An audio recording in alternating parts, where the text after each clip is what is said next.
যাদবপুরের তৃণমূলের প্রার্থী হয়েছেন শাওনি ঘোষ, কিন্তু যাদবপুরে কি আইএসএফ এর পক্ষ থেকে কোনো প্রতিদ্বন্দ্বিতা থাকবে কি কি আলোচনা চলছে?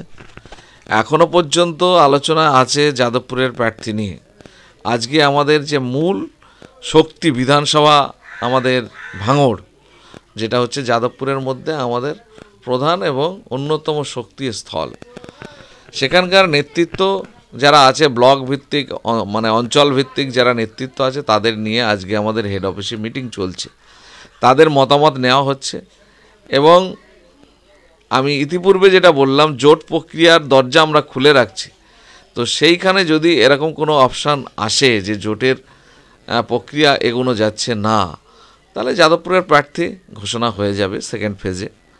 ঠিক আছে, এখনও আমাদের এই 8টার পরে যে ঘোষণা, 8টা প্রার্থীর পরে যে আরও যে প্রার্থী এর কথা আমরা বলছি, সেটা যদি জোট না হয় তবে কিন্তু ঘোষণা হবে। আর জোট হলে কিছুটা কাটছাট করে হয়তো কিছু প্রার্থী হতেও পারে, না হতেও পারে।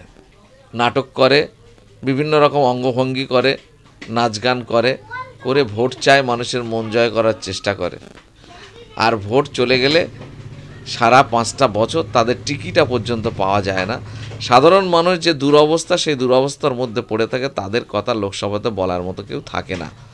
সুতরাং আমাদের পূর্বের অভিজ্ঞতা থেকে শিক্ষা নেওয়া উচিত, সাধারণ মানুষের শিক্ষা নেওয়া উচিত যে এই ভদ্রমহিলা, ওনাকে ভদ্রমহিলা বলেই বলবো, যদিও ওনার নামে প্রচুর বিভিন্ন রকমের স্ক্যান্ডেল আছে, আমি সেই ব্যক্তিগত কুৎসার মধ্যে আমি যাচ্ছি না।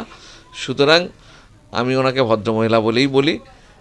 ওনার রাজনীতিতে উনি কী কাজ করতে পারবেন না পারবেন সেটা সাধারণ মানুষ অন্তত কিছুটা হলেও আইডিয়া করতে পারবেন, কারণ ইতিপূর্বে লোকসভাতে যে ভদ্রমহিলা যাদবপুর লোকসভা কেন্দ্রে প্রার্থী ছিলেন, তাদের কর্মকাণ্ড মানুষের কাছে সম্পূর্ণ ক্লিয়ার।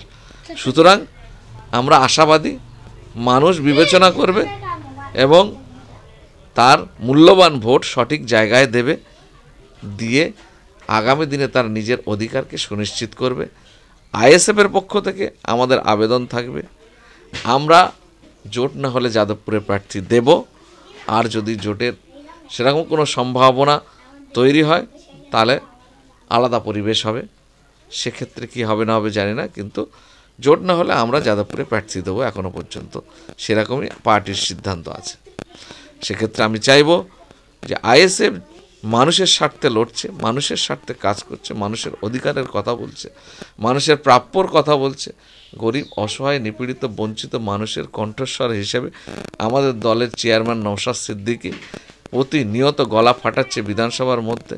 তার হাতকে মজবুত করার জন্য লোকসভাতে আমাদের প্রার্থী যাতে আইএসএফের পক্ষ থেকে যায়, সেই চিন্তাভাবনা সাধারণ মানুষের কাছে করার জন্য আবেদন রাখব। এই কথা আমাদের পক্ষ থেকে আমরা জানাচ্ছি। আপনার নাম? আমার নাম আব্দুল মালেক মোল্লা, আমি আইএসএফের জেলা সভাপতি, দক্ষিণ 24 পরগনা।